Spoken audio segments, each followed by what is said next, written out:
Let's call the meeting to order. Roll call, please. Councilmember Nordby, Here. Councilmember Woods, Here. Councilmember McKenzie, Here. Councilmember Schweer is absent, Mayor Monge. Here. Thank you so much. A motion to adopt the agenda, please. So moved. Councilmember McKenzie. Second. Second, Councilmember Woods. All those in favor say aye. Aye. Thank you. Off we go to the races. Well, thanks, sir. I'll kick it off. We got one topic on the agenda for tonight, and that's just a water tower update. Since we were able to reallocate the funds of $4.5 million from the community center to a new water tower, that'd be a good time to bring in our engineer, Morgan Dolly, and have him discuss this. We had a site plan that was done back in 2020 that was preliminary, but I think there's a lot more information now and how things are going to unfold and move forward anyway, and just keep on that. Thank you, Brian. Mr. Mayor, members of the council. So I don't have a prepared presentation. I think Brian called me on Thursday or Friday or something. So we wanted to provide an update, and it was a different council that was here when we did the siting study for the tower, right? So I think my goal here is to answer any questions, certainly, but also give the council a little bit of context and background and how some of the findings within the study, right? I don't know if that's available on the city's website or whatever, but if anybody wants really technical, boring read, that is available certainly. But I'll give you the high points, try to translate into kind of normal everyday language. And first, before I start, I've been doing this a long time. And at the state legislature, bonding bill years turn into non-bonding bill years and vice versa. And you guys certainly are no stranger to hearing that. And Brian and I collaborated on a little bit of the last minute kind of documentation that went in before the decision was made to finally approve that $4.5 million.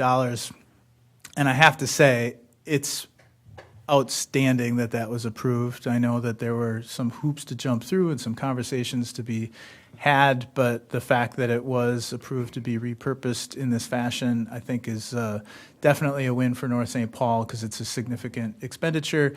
And I think the first piece of background that you should know and understand and remember is that the deficiency in storage, water storage, I'll call it, right? We have 2 water towers total in the city, and I might need Ron to pipe in with some facts and figures here if I get stuck.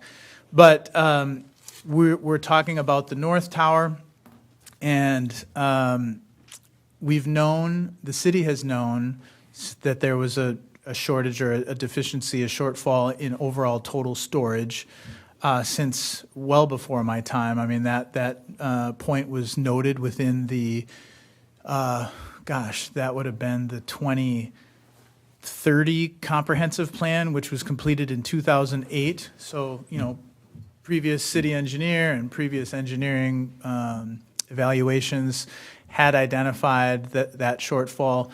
Now, it's not a hard requirement. It's not law. But the total amount of storage is determined based on your peak demand, like how much the most water that's ever being pumped out of the wells at any given time. And if you take, I can't remember if it's like you take your highest service pump out and then you do some math and you come up with a number based on what the recommended storage is. That's included in 10 state standards. So that is, again, engineering guidelines or standards. Again, it's not law. It's not a hard requirement, but it is something that if you're a community with a drinking water system, there's a finite or a defined amount of storage that a city should have to be able to keep up with regular water demand, keep up with fire flow if there's an emergency or there's a need for fire pumping with one or maybe potentially multiple wells out of commission to be able to recharge those either ground storage or above storage. Now, both of the storage units that the city has are both above ground towers. So it's not just ground storage, they're elevated, and the elevation is what provides the pressure throughout the whole city. So the higher the tower, whether it's on a hill or whether it's elevated by, columns or a support column, one support column in the center, for example, that elevation difference between the top of the tower and your lowest served areas, so homes that are low in elevation or also homes that are on top of hills. That differential elevation is what provides the pressure to those homes. Obviously, if your home is on top of a hill or in a high spot, you'll probably see lower pressure. If you're in a low spot, you'll see higher pressure, right? So that's kind of the general background of how it works and how we got to this point. So it has been a known item. It's been included and passed forward from the 2008 comp plan to the 2018 comp plan. And certainly it was something that in about 2000, I think it was actually probably the comp plan preparation in 2017, 2018 that triggered some discussion about, okay, well, it's been quite some time, decades, let's say, that we've known about this. How much is it going to cost? What's the recommended location? You know, should we look at different locations? What are some construction alternatives? What are some different types of towers and different types of materials of towers to consider? And what might be the best thing that we can determine at that time to make a recommendation within what we called a tower siting study. Now that was complete, I think we might have started that study in 2018. I think it was completed in 2019, and then with a little bit of COVID there, I think it was kind of delayed before it was officially received by council. I don't have the date handy, but I'm believing that the final date was like early in 2020 when it was received by council. And again, that was just receipt of a study. There wasn't any action taken. It was just information that was presented at that time, which included basically some of the background, as I mentioned, some of the alternatives evaluated, and then a recommendation. It did look at, as I mentioned, different locations throughout the city. It looked at different types of towers. And ultimately, what was included in the final recommendation was a type of tower. So that's a composite tower. And composite is just the type of construction versus, I don't know, steel. I think what we have now is a elevated steel tower at the North Tower. And composite looks a little bit different. It's a little more modern design. There's one mono column, I guess, in the middle, and then the storage area is on top of that, as opposed to what we have now, which is 4 independent columns and bracings and structure, which elevate the storage area on top. And one of the reasons for that recommendation was that the study looked at not only the initial cost, and so some of the initial costs were evaluated and compared among different types of construction, but also the life cycle cost. And I can't remember if it was out 25 or 30 or 35 years, but looking at the life cycle cost and the type of maintenance that you need to do on a composite tower is a little bit less than it is on a classic steel construction tower or other versions of that. And so looking at the upfront capital cost of the tower plus the ongoing maintenance, so guessing on this cycle, but every 10 to 15 years, it's necessary to strip and paint sometimes both the outside and the inside, or just the outside, and kind of refinish that tower. And so with a composite tower, there is a little bit less of painting and repainting that needs to happen. General ongoing maintenance is less costly and less, potentially problematic from a coordination standpoint or trying to stay on top of it. And so actually, if you looked at, and we did look at that kind of life cycle cost over 30 plus years, the composite tower did come out to be less expensive. And so that was what was recommended. So it's a little more expensive up front, but less expensive overall over the life cycle. And I think that it was well received by the council, Public Works as well. I think we all know the challenges with staying on top of maintaining aging infrastructure, right? And so that recommendation, I guess, was well received at that point, and so that wound up being the final recommendation for the type of tower. The size, again, dictated by those 10 state standards. Ron might remember all the exact gallons, but it is a larger size than what we have out there. So we're increasing the overall total capacity for storage that we have through the city by contemplating constructing a larger tower at the North Tower site. Now, from a siting standpoint, we looked at all different a few different options. And it's not like the city owns tracts of land throughout the city. I think they looked at a few different locations for land that was, of a high enough elevation, but was actually not owned by the city, but could be potential areas and sites. And really what rose to the top from a location standpoint is the idea of using, it's Tower Park, right, Ron? Yeah, so we call it Tower Park, so that's that area that surrounds the existing tower. We have some playground equipment there. I think there might be some other amenities, or maybe it's just kind of passive green space in that whole area.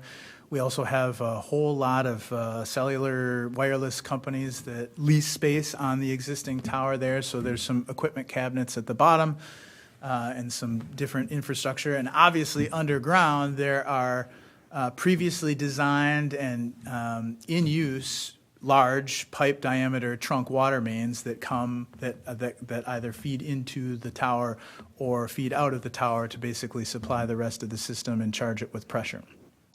So the fact that infrastructure, meaning the underground piping and the trunk connections throughout the city, all exists prior, so there's not a need to reconstruct, miles of streets to upsize water main to a larger trunk size to get to another site. Plus the fact that actually upon evaluation of that site, there is enough room to be able to contemplate constructing the new tower next to the existing tower and leave that tower online, which is, I would say, a very large risk mitigation benefit to the city that you don't have. In some instances, you have to take a tower offline and you're just that much shorter on storage the whole time that you're building the new tower, right? So the potential approach here, again, as contemplated in the study, would be to leave the old tower online. There may be some conflicts with existing playground or recreational equipment, but I think we knew that would be a part of it, so that would need to be salvaged and put into storage or otherwise repurposed or moved temporarily. But build the new tower generally next to the old tower and keep the old one online. Reconnect all of the existing underground water infrastructure to the new tower, take the old one offline. Once we have the new one online, then the old one can be demolished, which is a process in and of itself. So that's not, easy construction by any means.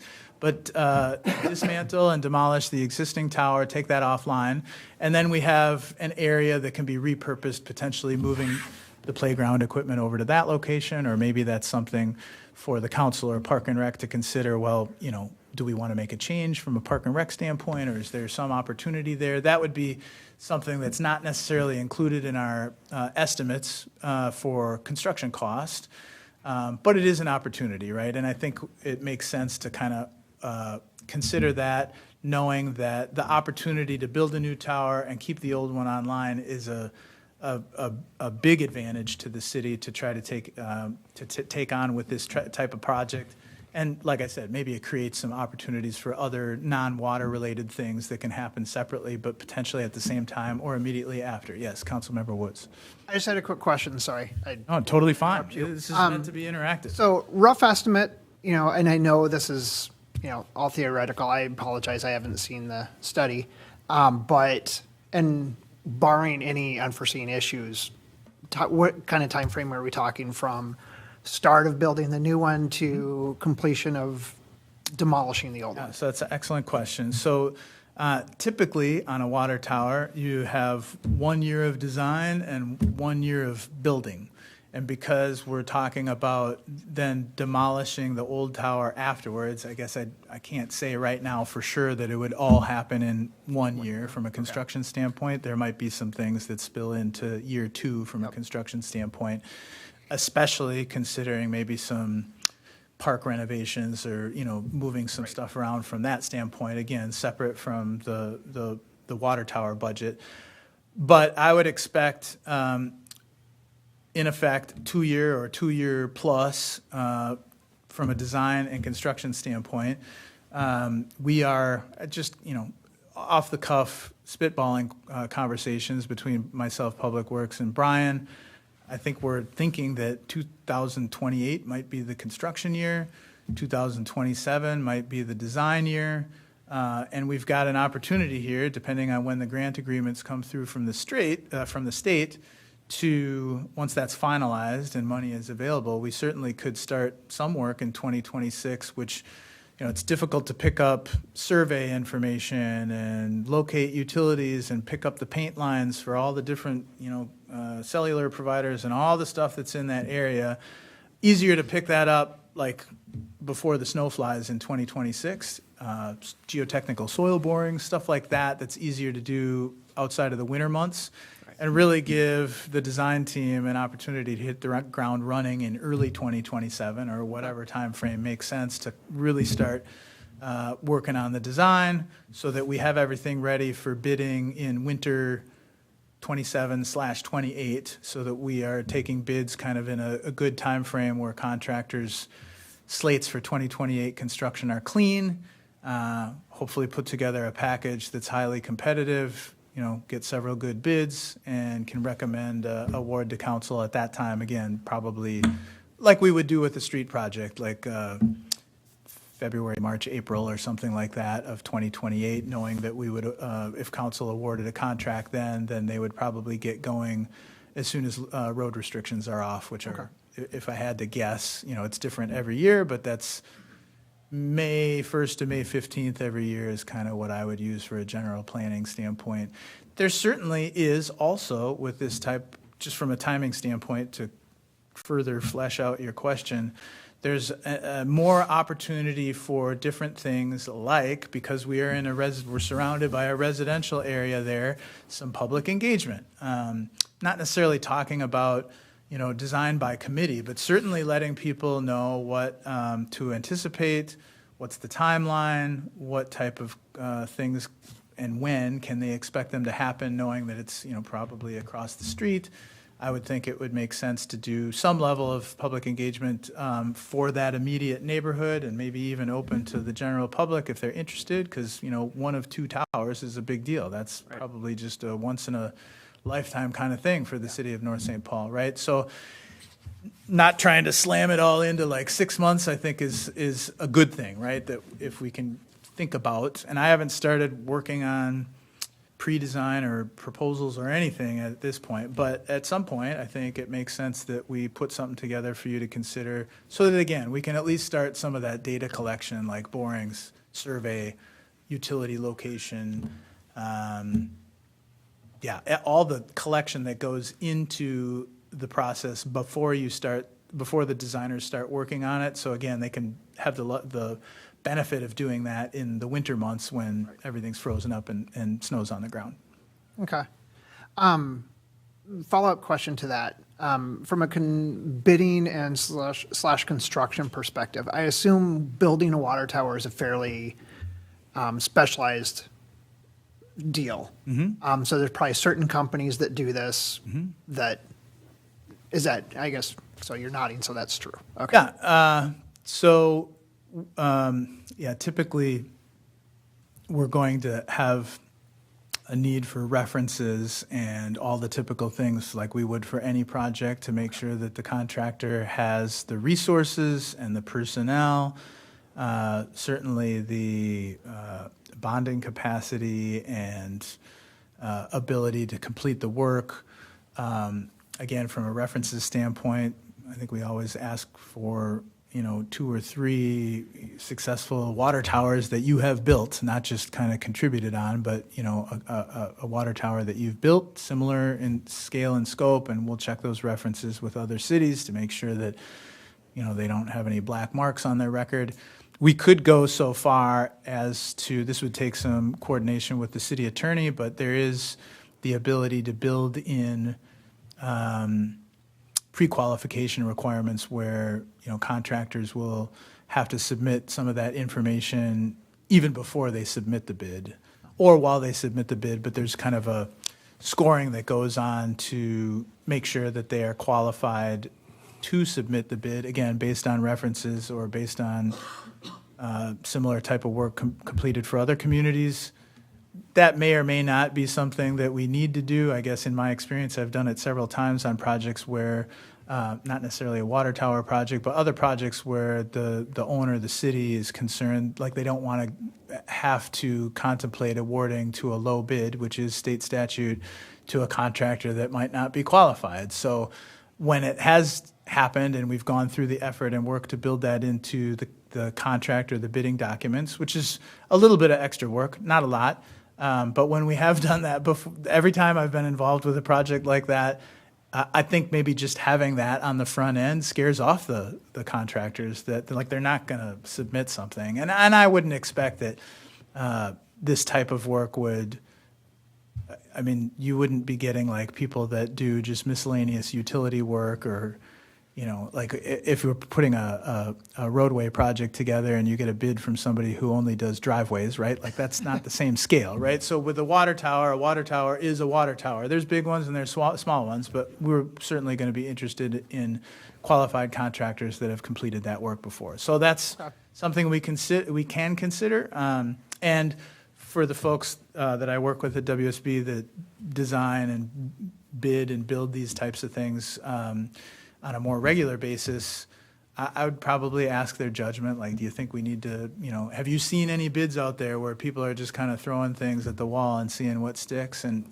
if they're not really seeing that out there, which they may not, then maybe it doesn't really, you know, warrant building those sorts of things into the contract. But, you know, we certainly can, again, as we get closer, as we kind of move through the process. That would be something that would probably be determined and recommended within, from a staff standpoint, even before we come to the council for authorization to go out for bid. And if we did come to that determination, I would probably let the council know at that time that we have built that into the bidding process. Yeah, and that's, I would say, you know, from my perspective, that's one of the advantages of working with WSB, because this is a, like you said, once in a lifetime thing. So it's not one of those things that you do all the time and you have, you know, history of what you need to do and what goes into it. It's just like, never done this before. We don't know. I mean, not that we don't know what we're doing, but, you know, we're relying on your expertise a little bit. Yeah, we've done many towers. I think the most recent one might have been in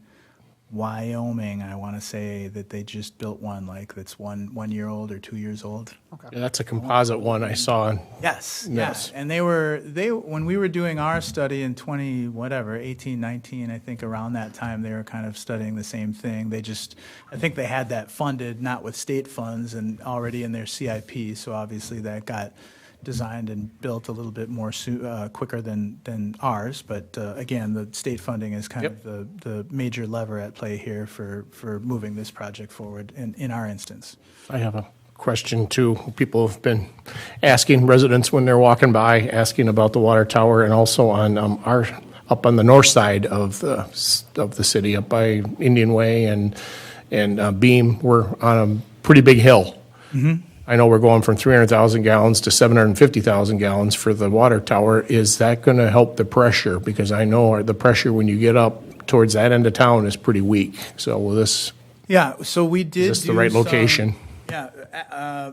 Both in conjunction with the comprehensive water plan, which is a part of the overall comprehensive plan, and in this siting study, we do now have a complete water model for the entire system that has been calibrated based on pressure readings throughout the city. So, you know, a model is only a model. It's not reality, but it does help us look at different pressures and run scenarios too in terms of a different elevation of the tower or a different location of a new tower, for example.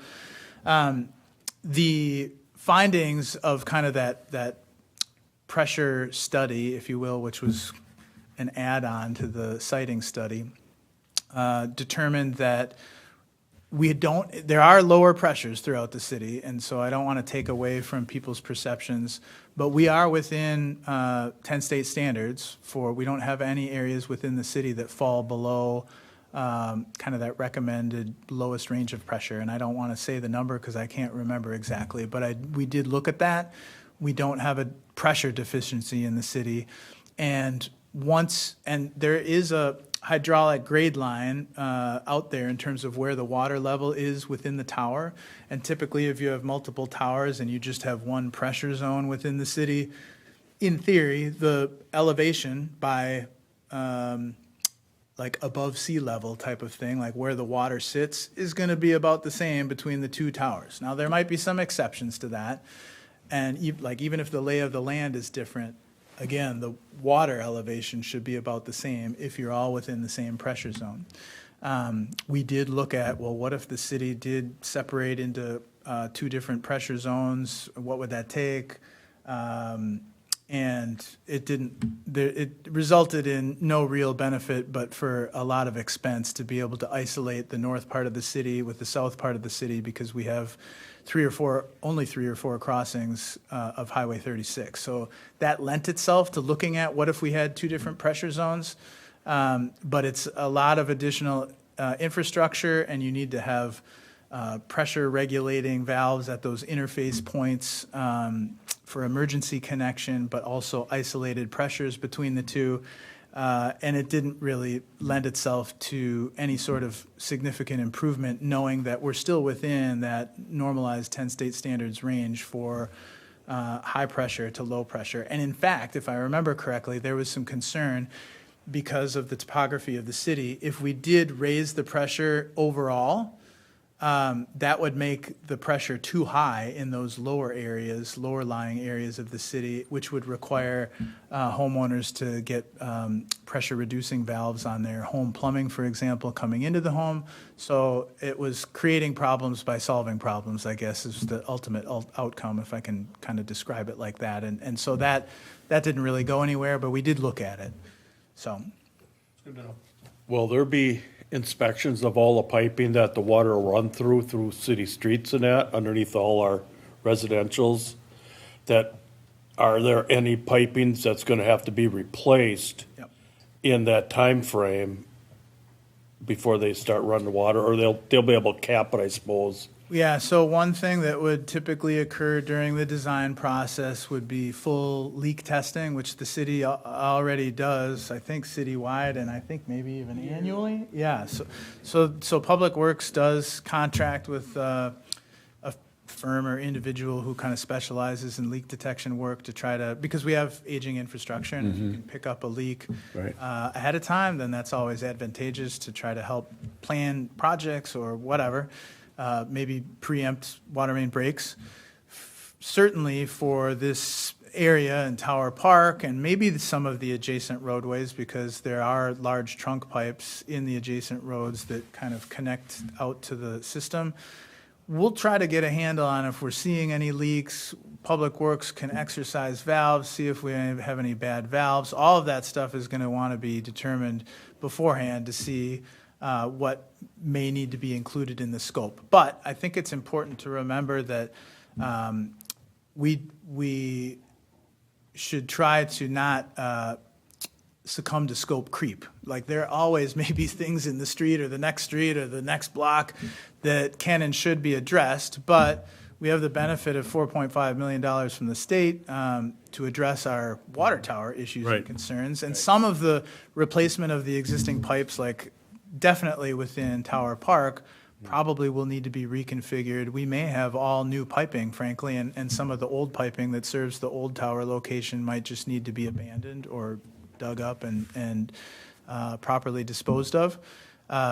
That said, there will be investigation that goes into that. There may be, we may limit it to just the streets that immediately surround the area, just so we get an understanding. And if there's something that we can build in that, again, serves the overall purpose of replacing the tower, there's no reason why we can't include that. But we do have a hard stop on the funds. I mean, anything over the 4.5, which we think is adequate, but you just don't really know until you get into the full design. The 4.5 with the state is a There's a radiator in a car, next thing you know, all your hoses and everything. We've been tracking within the CIP and then also working with the legislature what I like to call planning level estimates or CIP level estimates. We do have the benefit of the study, which did look, did a deeper dive, but that study's also not quite 10 years old, but it's getting up there in terms, and there's been a lot of inflation. We had double-digit inflation for a couple of years from a construction cost index standpoint coming out of COVID. So we have done updates to that, but I think once we get into the full design, whether we're talking about preliminary design, we'll probably do an estimate at that point, 30% through the process. We'll do another estimate at 60%. We'll do another estimate at 90 and 100% right before we go to bid, which is what we do on every project. And we'll be able to kind of track, and hopefully the city will be able to prepare if there is a little bit of need for some city funds, which, I can't predict right now, but hopefully we'll get a handle on that and understand what that number is, or if anything's needed at all. I mean, it could be that we've got enough contingency built in with that planning level estimate already. That's what we try to do, and that's the hope. But once you get into that final detailed design, that's when you really know. So more to understand on that in 2027, I guess, is what I would report to council. 2 questions for you, if you don't mind. And again, thank you for all this information. Between the, I'll call it traditional and the composite towers, is there any difference in the capability of auxiliary revenue generation to be able to support the cell towers and all the auxiliaries? That's a really good question. I mean, larger, I can't say definitively, but logically, larger tower surface area and places to affix antennas, and assuming that the city is okay with this and the lease agreements, and I think that potentially all the existing lease agreements are going to have to be re-examined and maybe renewed or transferred over, right? So there's going to be some legwork behind the scenes. But if you have more room to put antennas, I think you might have more room to enter into additional lease agreements, and it seems like there's no shortage from the wireless companies. Like if they can hang an antenna, and if it makes business sense for them, they certainly will. And I think the North Tower is kind of maxed out for antenna space. Oh, we don't know. We don't know. Okay.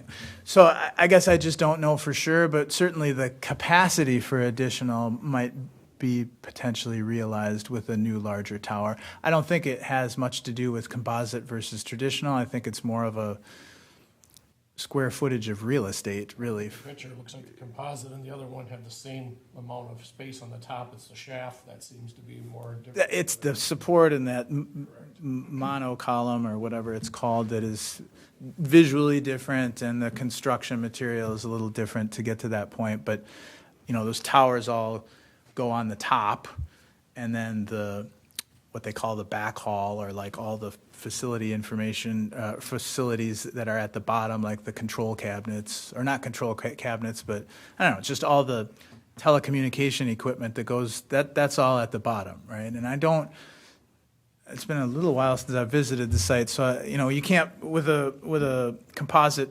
mono column, you can't put anything right underneath it, and I don't think that we allow anything directly underneath the tower anyway. So, we would just have to, when we're siting the whole area, we're going to want to make sure that we identify the area where we want those folks to be.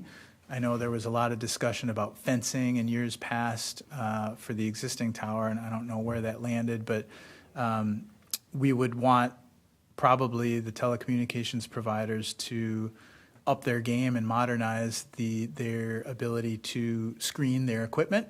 And there's several different ones. I don't know who they are, but it could be Verizon and T-Mobile and AT&T, and some of them have merged and bought with each other. But if we can consolidate things to make this overall site more aesthetically pleasing maybe, but also more efficient from an access standpoint, and maybe keep those folks separate from people that are using a playground on the other side of the park. I think that's what we would try to achieve. The city of North St. Paul has a longstanding relationship with KLM Engineering, who specializes on tower inspections and tower construction and some design components, and also antennas, and the city's used them for many, many years, and so they would certainly be on the WSB team to help inform on that. Thank you. And then this is a major water project. What are your recommendations, if there are any, that the city can do different and or better, so we're not in the same position we were just recently with the introduction to the bacteria that cause the need for chlorination on such a big water project? Yeah, well, so certainly, as is included in our standard specifications, that are used on every city project that I've been a part of. The disinfection protocols need to be followed. We need to have adequate testing before, during, and after, building that tower to make sure everything is meeting standards before putting it online, right? There's no need to rush anything because we have the old tower in place, if we follow kind of the recommendation of the study and we're able to follow through on that approach. So I think just being patient and thoughtful and making sure that all the T's are crossed and the I's are dotted with respect to disinfection and testing, that's certainly something that I would expect to see.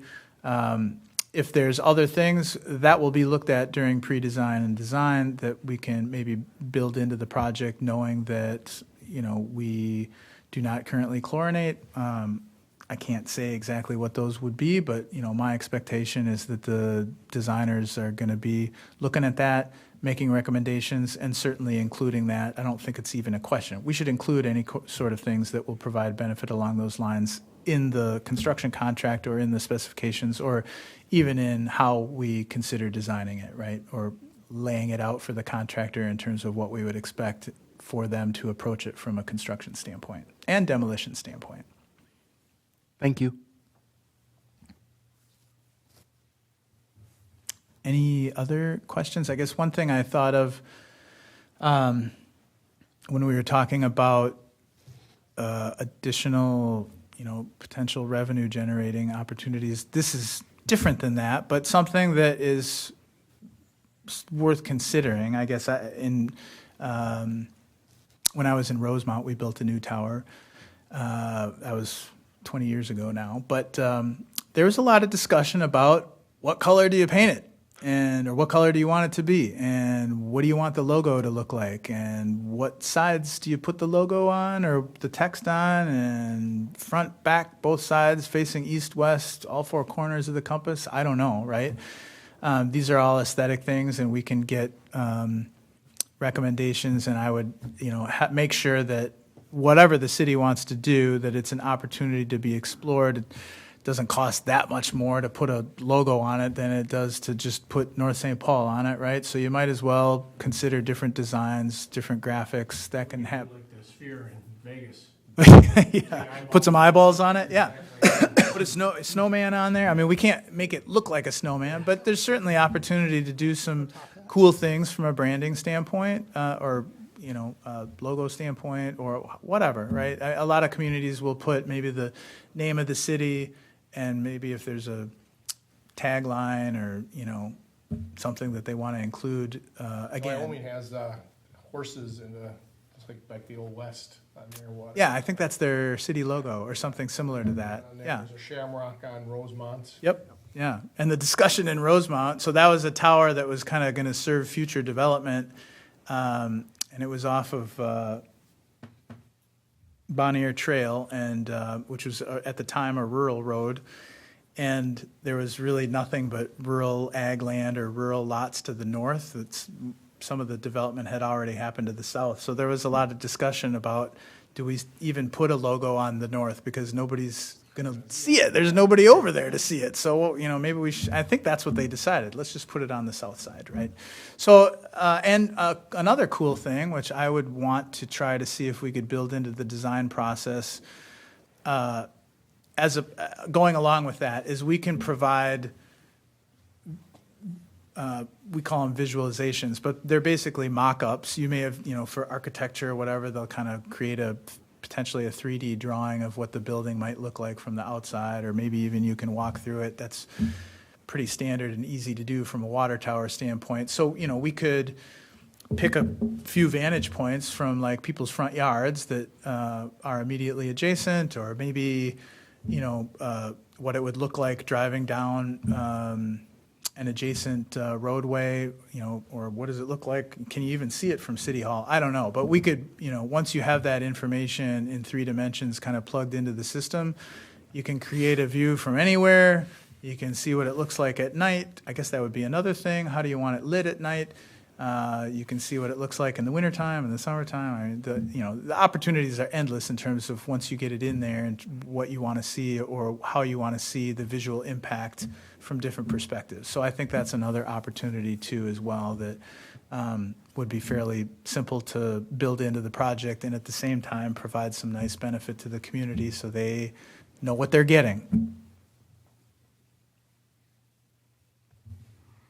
I have a question for you. Yes.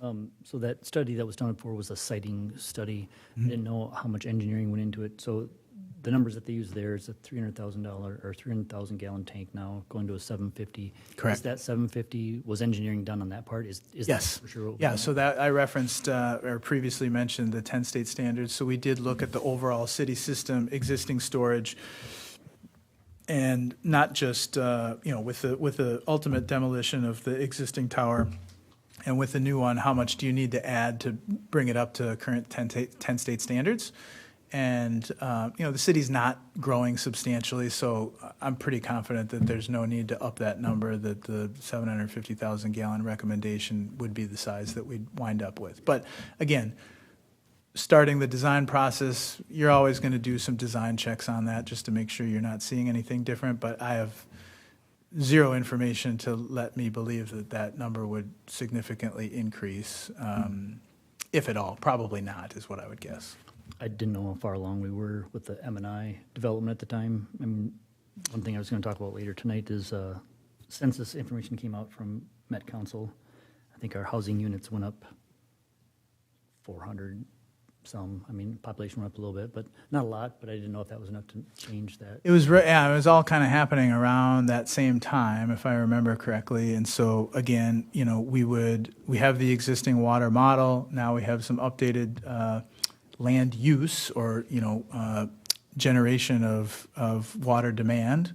And I don't think it would make a significant difference, but that would certainly be something they would double check with the most up-to-date numbers just to make sure that we're in the ballpark. And so, if some nominal amount of storage needs to be added to make up for that fact, now would be the time to determine that and build that into the project. We're not talking about changing 750 to 1,050, right? I mean, the growth in North St. Paul has been, although it's been fairly remarkable for the city of North St. Paul, in the big scheme of things, every time a new development comes in, we'll do capacity checks on the surrounding sanitary sewer and water main, and thus far we have not, with those plan reviews for new developments, we haven't identified major things like downstream or throughout the system that need to be upgraded on the water system thus far. So, if all goes well, and again, we've done our due diligence with that study and everything checks out with the more imminent pre-design and detailed design on an upcoming tower project, that would all be fleshed out, and we'll know well in advance, I think, especially during the pre-design process, if we're seeing any change there. But I wouldn't anticipate anything, just from what I've seen with development. Seems really interesting. I've seen one being put up in Faribault that they build the tank down below and then it's jacked up into place when they're done. That's Yeah, it's a fairly unique construction process, and if there's people that live around there that are kind of armchair interested construction observers, it's going to be something to see for sure. It's not easy or standard. There's a lot of labor that goes into it. There's a lot of materials that go into it, so it's going to be a pretty interesting process for sure from a construction standpoint.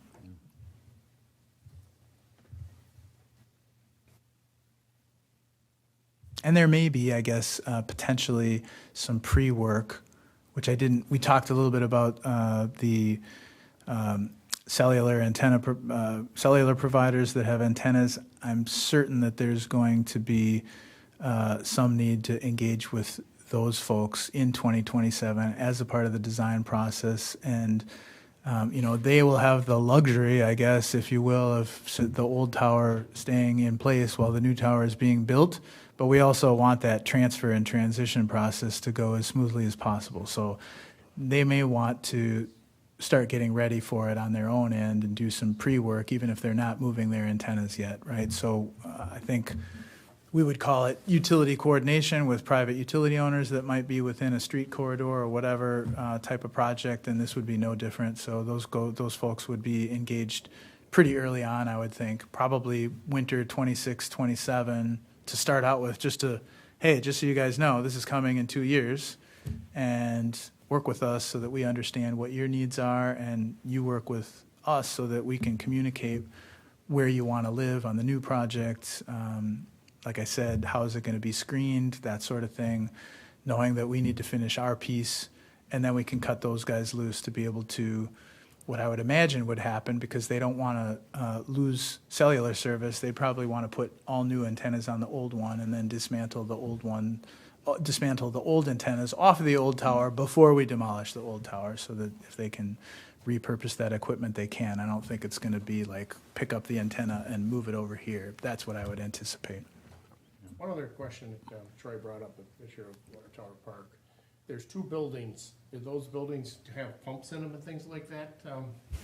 See if I can get him up here. There he comes.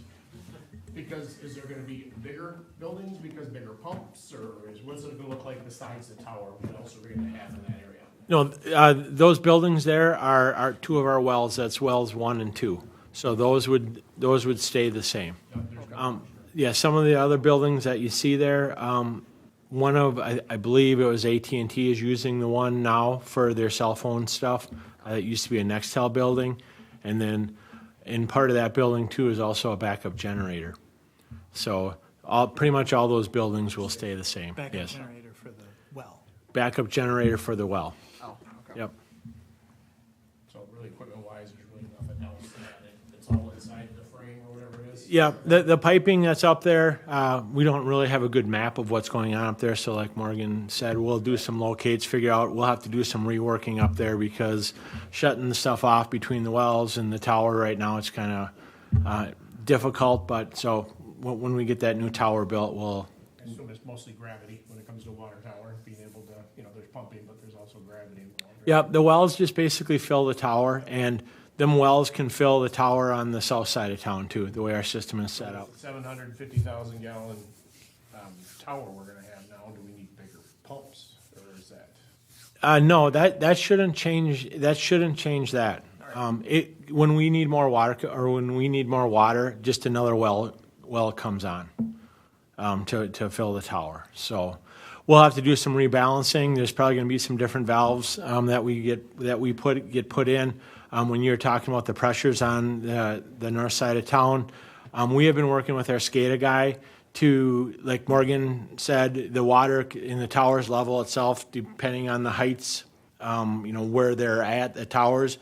So one tower gets, basically right now the way our system works is one tower turns on the well and one tower shuts off the well. So sometimes we have, it's not a problem, it's just we can't get one tower as full as the other tower before a well shut off.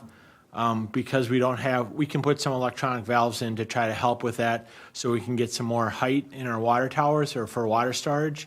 But we have been working with the SCADA guy on trying to get the most capacity out of that. And I think when we do the new tower and we start checking into this stuff a little more, I think we'll be able to control that a lot better by doing that, getting some more water in the towers to produce a little more pressure. I don't know that if it will help out on north side, but it's definitely something that we've been looking into.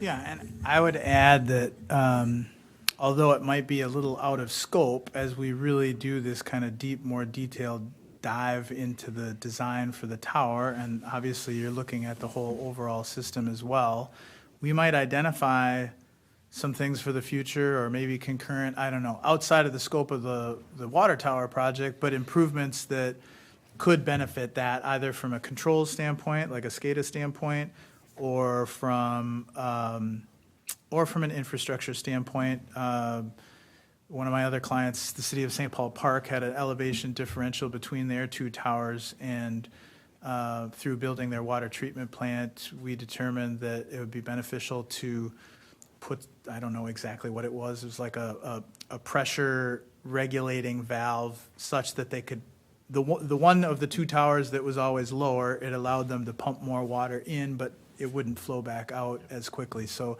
again, it just maximizes the amount of storage within their two towers. And you guys have a kind of a similar situation going on there. I don't know if it's exactly the same, but we'll be able to flesh a lot of that out with some of the data collection, more detailed design, coordination with Public Works. And if we identify some things for the future or concurrent, those will be a part of the recommendation and a record for, this council, current Public Works, future Public Works, right? So we may uncover some future things that are yet to be determined at this point. Can you explain SCADA? Yes, simply, it's basically the computer that monitors our system. So the SCADA system monitors all of our lift stations and then all of our wells. It's all of our alarms. So our lift station, we'll just talk water since we're talking water. It gives us a low tower alarm, a high tower alarm. They're in all of our wells. It tells us when our wells are pumping, when they're not pumping.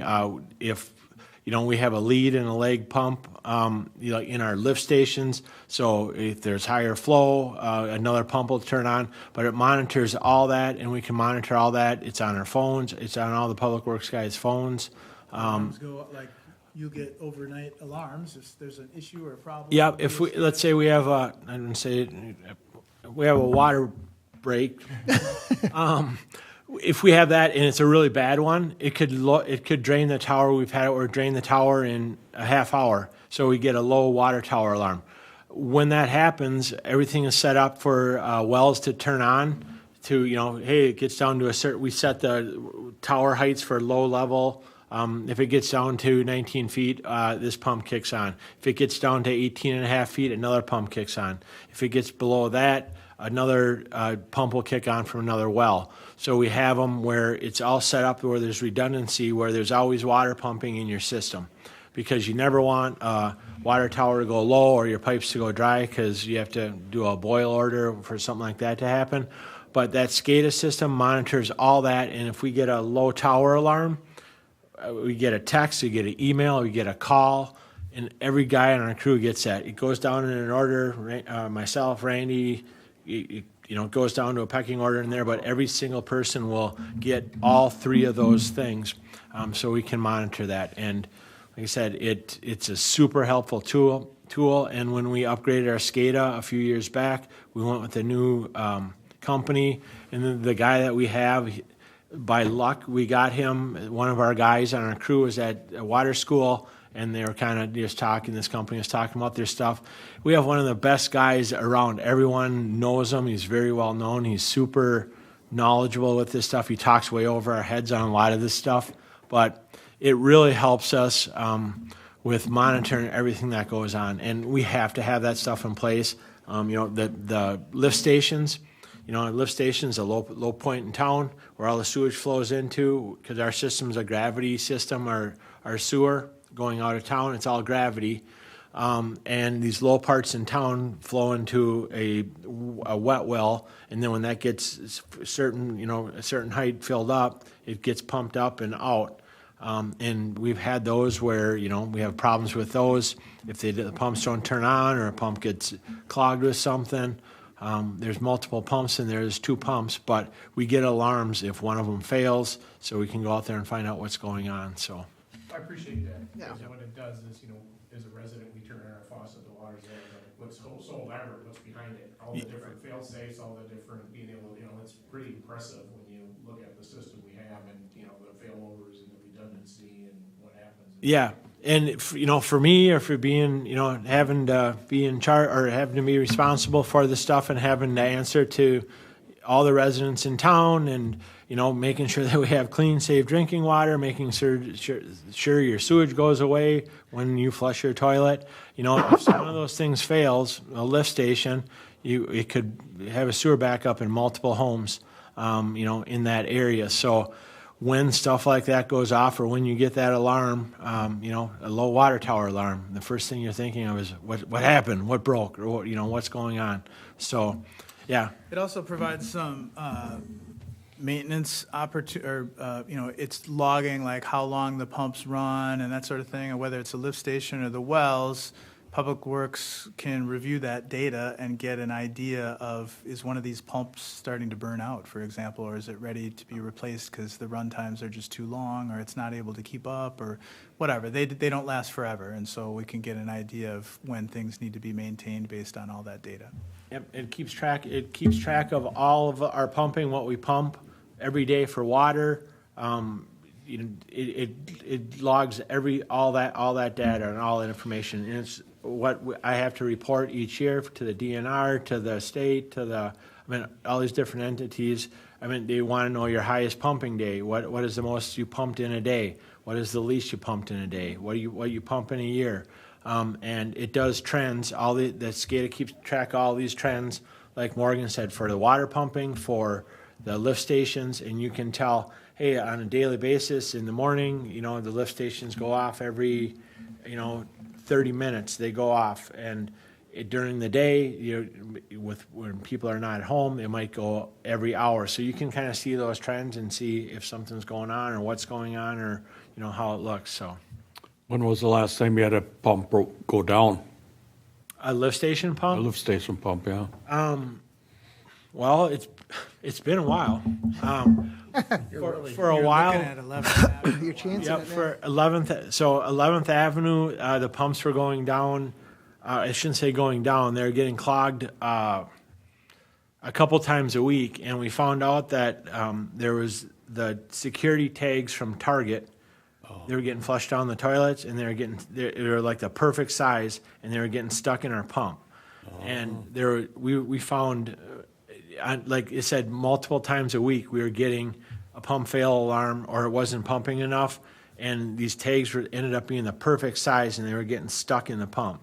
We got to the point where we talked to Target, and we were going to make them buy us pumps or help us pay for pumps because, they had to kind of up security. People were going in bathrooms, flushing the from tags. shoplifters, right? Yeah. They're taking the tags off and flushing them down the And toilet. we end up getting a different volute at the bottom that sucks the water in, and it's a different size where those tags weren't getting stuck. And I think they kind of did a little work too on their security where it became less and less. But it was probably 6 months that we really were fighting that, and it was happening a lot. But the pumps are pretty solid. There's 2 pumps in there. So, we do have backup, but they alternate when they pump each time, and there's a certain run time that we have on each one of them, but like I said, you can see that trend in how they pump and what they do, or how often they need to both come on. But yeah, it's been pretty solid right now, so. Kind of like back when we were younger, the restroom keys were tied to a cinder block. Is that what they got? Yeah, I don't know what it was, and it was kind of like them tags were the perfect size, and it would really cause a problem with, our pumping, so.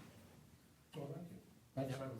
Great explanation. Like I said, we just turn it on and it works. And we Yeah, appreciate- sorry. We appreciate what happens behind the scenes. Yep, and I appreciate you asking because, I sit up here and talk about, this is something we talk about every day, and, for you guys not to, I'm glad that you asked the question, so. And in 20 years, I've been talking about SCADA, but I've never known what the acronym stands for, so I just looked it up. It's Supervisory Control and Data Acquisition.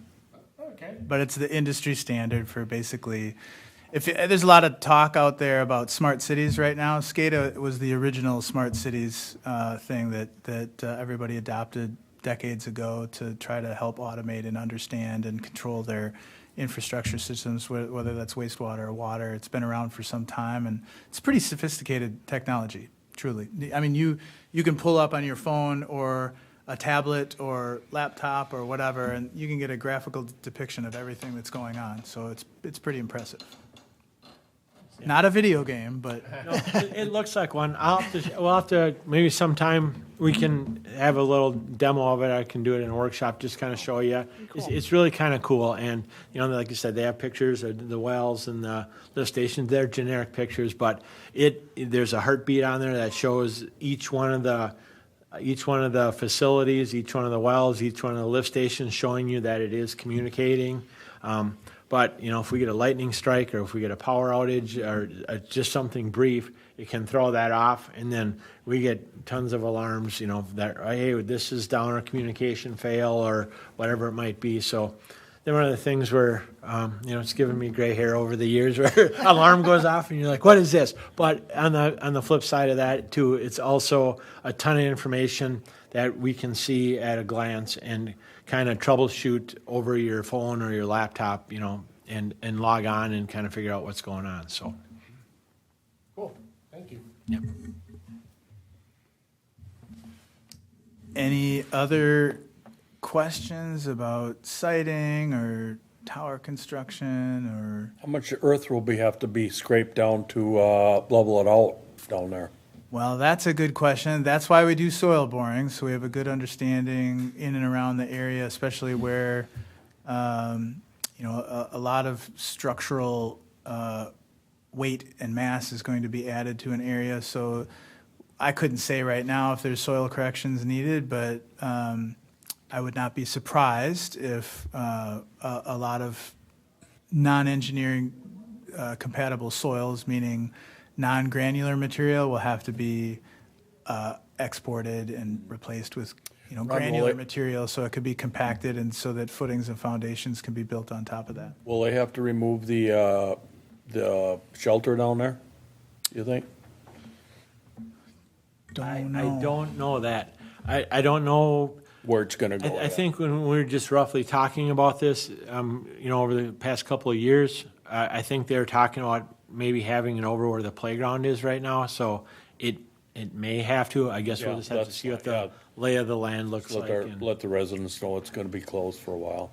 Yeah, I would expect, when we did the siting study, we're just kind of looking at blobs on a map and whole parcels, but really when you start the design process, that's where we're going to look at where exactly, what makes sense from a vehicular access for maintenance standpoint, how are they going to, access both the wells for pre-existing infrastructure and the new tower from a, again, public works vehicular and or equipment standpoint. Also, how are the antenna owners going to get in and out of there without being too disruptive to the public, and so that we can keep the site clean and also keep it multi-purpose, meaning that I would anticipate that the ongoing recreational and passive green area is going to remain. It just might need to be reconfigured, and so we would want to try to come up with a recommended or designed location that's hopefully going to be the most efficient, cost-effective from a construction standpoint, but also best from an ongoing operations and maintenance standpoint as we can come up with.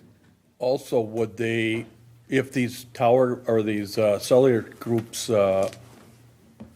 want to put new antennas on, would they be able to attach them before the tower goes up? No, that's something that happens after the Once they get up, tower is okay. erected, and we have a fully functioning, structurally solid, and probably there may even be a situation where we don't want anybody touching it until it's out of warranty. I don't know Oh, I suppose, exactly, yeah. but they're going to want access to it as soon as they can, but we also need to look out for our best interest first.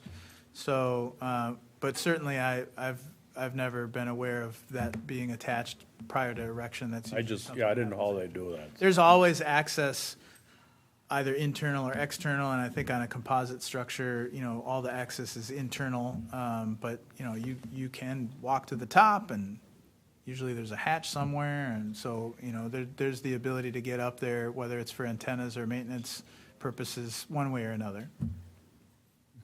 Okay. All right. Thank you all for your great information, and it's a good Thank you. kickoff to a great project. Yeah, thank you very much. Thank you. All right, with that, we have it's 6:19, I'll call for adjournment, and we break till 6:30. So moved. So moved, Councilmember Woods. Second, Councilmember McKenzie, all those in favor say aye. Aye. All right, see you in about 10.